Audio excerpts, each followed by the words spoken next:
Bab 1341. Jika memotong rumput, harus mencabut sampai ke akarnya. Di depan gerbang langit, Ejerbai memandang Yongki Suan yang telah dicabik-cabik oleh pedang, dan ekspresinya sangat jelek. Dia tidak menyangka Mileye menjadi begitu kuat setelah mengaktifkan kekuatan garis darah. Bunuh seorang jenderal dewa. Pada saat ini, tatapan serius muncul di mata Ejerbai. Daoting saat ini adalah pada masa alam ilusi, karena tanah Dao diserbu, dan Rahu sendiri yang memimpin pasukan. Oleh karena itu, sebagian besar Master Daoting yang kuat telah pergi ke dunia langit. Tampaknya sedang memikirkan sesuatu, Ejerbai tiba-tiba berkata, "Hubungi 4 Raja Surgawi dengan cepat." Di belakang Ejerbai, sebuah suara terdengar, "Tidak." Pada saat ini, seorang jenderal surgawi tiba-tiba muncul di depan Ejerbai. Tianji membungkuk dengan hormat, dan berkata dengan suara gemetar, "Tuan Xing, Mileye telah memasuki surga pertama." Mendengar ini, Ejerbai sedikit menyipitkan matanya, dan hendak berbicara ketika jenderal langit lainnya muncul di depan Ejerbai. "Tuan Xing, Mileye itu telah mencapai tingkat ke-6. Ejerbai, saat ini, Mileye telah mencapai langit ke-11. Nyatanya, masing-masing dari 36 surga memiliki seorang supermaster yang duduk sebagai penanggung jawab, tetapi Saveramu telah membunuh 36 penjaga langit. Selain itu, sebagian besar Master Super Daoting saat ini berada di jurang dunia langit, jadi Mileye hampir tak terkalahkan sepanjang jalan. Pembunuhan ini langsung mencapai langit ke-11. Selama periode ini, dia membunuh setidaknya hampir 1000 jenderal. Semuanya adalah pembunuhan instans. Saat ini, pedangnya sangat kuat, bahkan alam kebenaran Taoisme pun sulit untuk dilawan. Setelah beberapa lama, Mileye langsung membunuh pembunuhan Tao di surga ke-20. Saat ini, semua master yang dia temui adalah alam kebenaran Taoisme. Namun alam kebenaran Taoisme yang kuat ini masih belum bisa menghentikan langkahnya. Saveramu adalah master terkuat yang hanya membunuh setiap level surga, tetapi Mileye berbeda. Dia membunuh siapa saja yang dilihatnya. Dapat dikatakan bahwa dia hampir membunuh setiap level semua master dari langit. Di bawah pembunuhan seperti itu, jiwa pembunuhan Mileye menjadi semakin kuat.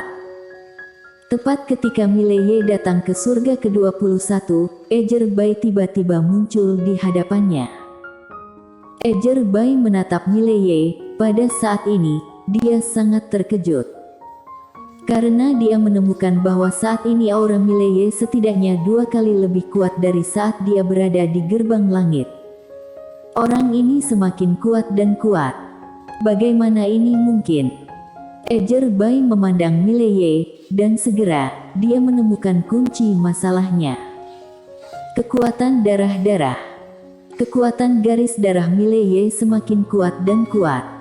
Apa itu kekuatan garis darah? Ejerbai sedikit mengernyit.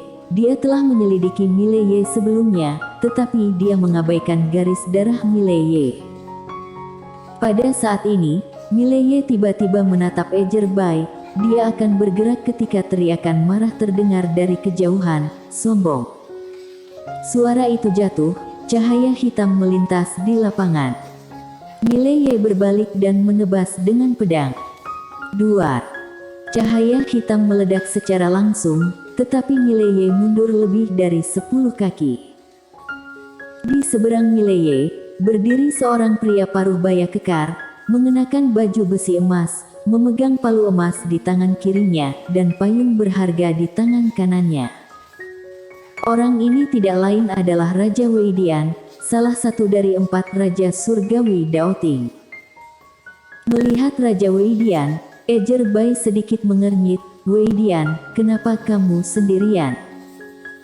Raja Weidian melirik Ejerbai. "Tuan Xing, pertempuran di dunia langit sangat sengit." Mendengar ini, ekspresi Ejerbai menjadi gelap. Pada saat ini, Raja Weidian memandang Mileye, bunuh anak ini, aku sendiri sudah cukup. Ejer Bai memandang Raja Weidian, jangan meremehkan musuh. Raja Weidian tertawa, aku tahu.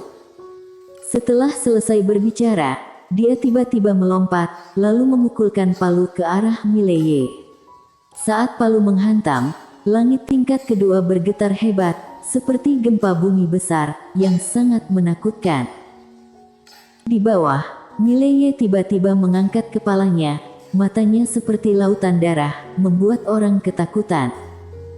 Mileye tidak mengelak, dia menusuk dengan pedang.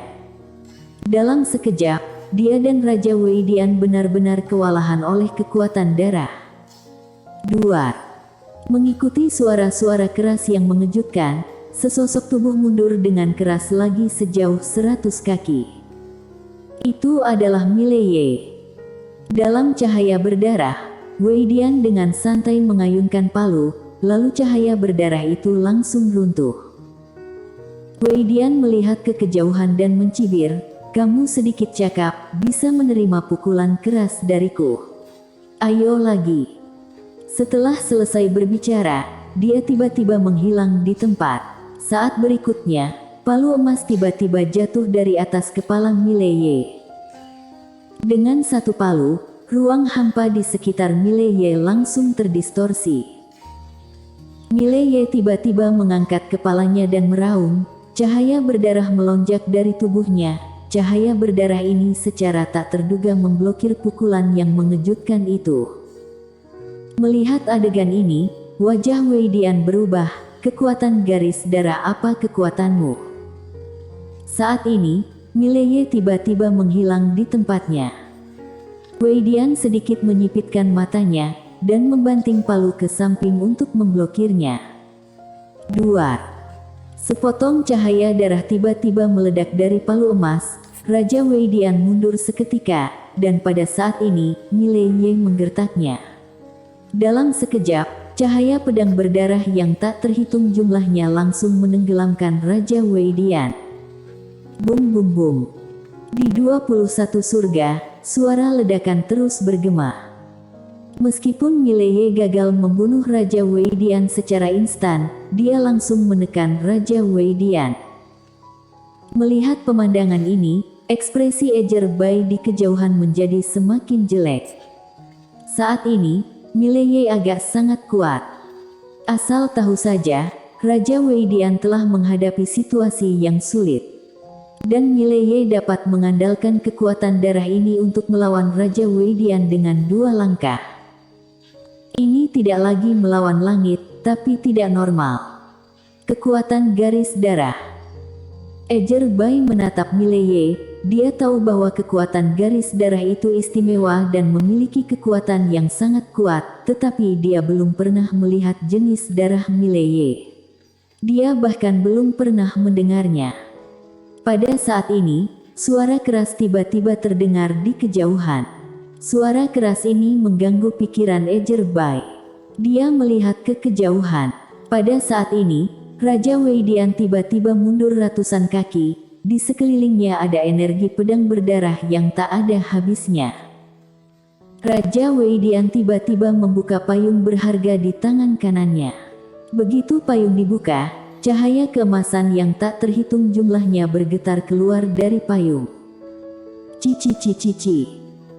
Dalam sekejap, energi pedang berdarah yang tak terhitung jumlahnya di lapangan terkoyak oleh cahaya emas ini dan suara robekan terus bergema dari lapangan. Mileye juga terkoyak oleh cahaya emas. Tanah berguncang lagi dan lagi, dia mundur dengan keras hampir 1000 kaki jauhnya. Dan ketika dia berhenti, di depannya ada jaring emas besar. Raja Weidian tiba-tiba memegang payung di tangannya dan berjabat, ambil. Duar. Payung harta karun itu bergetar hebat, jaring emas besar itu tiba-tiba bergerak menuju Mileye. Mileye berdiri di tempat, ketika jaring emas besar mendatanginya, dia tiba-tiba menusuk dengan pedang, dalam satu pedang, 3 domain. Duar. jaring emas besar itu tiba-tiba dihentikan oleh pedang Mileye. Tetapi pada saat ini, payung berharga di tangan Raja Wei Dian tiba-tiba menghilang. Saat berikutnya, energi emas yang tak terhitung jumlahnya menebas Mileye. Cici-cici. Darah di sekitar Mileye meledak sedikit demi sedikit. Pada saat yang sama, Raja Wei Dian tiba-tiba muncul di atas Mileye. Dia membanting dengan palu emas di tangannya. Ketika palu jatuh, ruang hampa di sekitar Mileye itu langsung terdistorsi menjadi bentuk yang aneh. Mileye mendongak, di matanya, dua cahaya pedang berdarah tiba-tiba terbang keluar. Duar. Kedua pedang tahu menebas langsung palu raksasa emas. Palu raksasa itu bergetar hebat, tetapi hanya berhenti, tidak menghentikan palu emas itu jatuh. Dan pada saat ini, Mileye tiba-tiba menikam palu emas dengan pedang. Keras. Duar. Seluruh surga ke-21 tiba-tiba bergetar hebat. Raja Wei Dian mundur dengan keras dari udara. Mileye juga mundur hampir 100 kaki jauhnya. Pada saat ini, Mileye meraung tiba-tiba. Dia melompat ke depan dengan pedang di tangannya, dan menebas di depan Raja Wei Dian dengan pedang. Wajah Raja Wei Dian berubah. Dia bergerak maju dengan membawa payung harta karun di tangannya. Tiba-tiba itu adalah puncak. Duar. Cahaya berdarah meletus dari atas payung yang berharga. Klik. Payung berharga itu terbuka. Melihat pemandangan ini, wajah Raja Wei Dian berubah drastis. Dia tanpa sadar menarik kembali payungnya. Pada saat ini, Mileye menikamnya di antara alis dengan pedang. Raja Wei Dian tidak memilih untuk mundur. Dia menggesek dengan palu emas di tangannya dan langsung mengenai kepala Mileye. Hidup untuk hidup. Mileye tidak menarik pedangnya. Raja Wei Dian juga tidak mengambil kembali palunya. Tes. Pedang Mileye menusuk langsung ke tenggorokan Raja Wei Dian, tetapi palu Raja Wei Dian berhenti beberapa inci dari kepala Ye Xuan. Karena pedang memblokir palu. Pedang penakluk jiwa. Pedang yang dihasilkan oleh pedang penakluk jiwa tidak ada hubungannya dengan Mileye. Pedang pelindung spiritual. Sekarang pedang penakluk jiwa Mileye bukan pedang penakluk jiwa biasa. Setelah menyerap jiwa-jiwa master yang tak terhitung jumlahnya, pedang ini telah disertifikasi, bahkan tanpa Mileye, itu masih sebanding dengan master alam kebenaran Taoisme. Pada saat itu, Mileye tiba-tiba menarik roh pedang dan roh pedang di tangannya berubah menjadi pedang penakluk jiwa lagi. Dia menikam Wei Dian lagi dengan pedang di antara alis Raja Wei Dian. Duar. Dalam sekejap, jiwa Raja Wei Dian langsung terserap. Pedang ganda. Satu pedang memotong tubuh fisik. Satu pedang menghancurkan jiwa. Saat melihat Raja Wei Dian dipenggal, tangan kanan Ejer Bai perlahan mengepal di kejauhan. Dia tidak bergerak. Karena dia adalah Tuan Bintang, salah satu dari sedikit orang di Daoting yang tidak pandai berkelahi. Dia adalah pegawai negeri di Daoting, dia berspesialisasi dalam menangani urusan Daoting, sedangkan untuk berkelahi, dia tidak pandai dalam hal itu. Tentu saja, bukan karena dia tidak bisa bertarung, dia hanya tidak pandai dalam hal itu. Mileye menyingkirkan pedang penakluk jiwa, dia menarik napas dalam-dalam, lalu dalam sekejap, darah Raja Wei Dian langsung terserap olehnya. Selama perjalanan ini, darah setiap orang yang dia bunuh diserap olehnya. Pedang penakluk jiwa menyerap jiwa sambil melahap darah. Setelah menyerap darah Raja Wei Dian, Mileye menoleh untuk melihat Ejer Bai. Ejer Bai menatap Mileye, lalu menghilang dengan tenang. Mileye membawa dua pedang dan terus bergerak maju. Segera dia sampai di langit ke-22 dan tidak ada seorang pun di langit ke-22. Sebelumnya, Ejer Bai telah memerintahkan semua orang untuk mengungsi dalam waktu 22 hari. Mereka yang tinggal selama 22 hari akan mati sia-sia. Melihat tidak ada seorang pun dalam langit 22, Mileye terus bergerak maju, kali ini kecepatannya menjadi lebih cepat. Di depan gerbang langit, Ejerbai tiba-tiba melihat ke arah seorang jenderal, pergi beritahu alam asli dewa bela diri bahwa Wei Dian sudah mati. Jenderal surgawi membungkuk dengan hormat dan diam-diam mundur. Ejerbai melihat ke-36 surga, dan berkata lagi, aku ingin tahu dari mana garis darah orang ini berasal. Cepat periksa. Baik. Sebuah suara terdengar dari tidak jauh di belakang Ejerbai. Ejerbai perlahan menutup matanya, jika memotong rumput, harus mencabut sampai ke akarnya. Bersambung.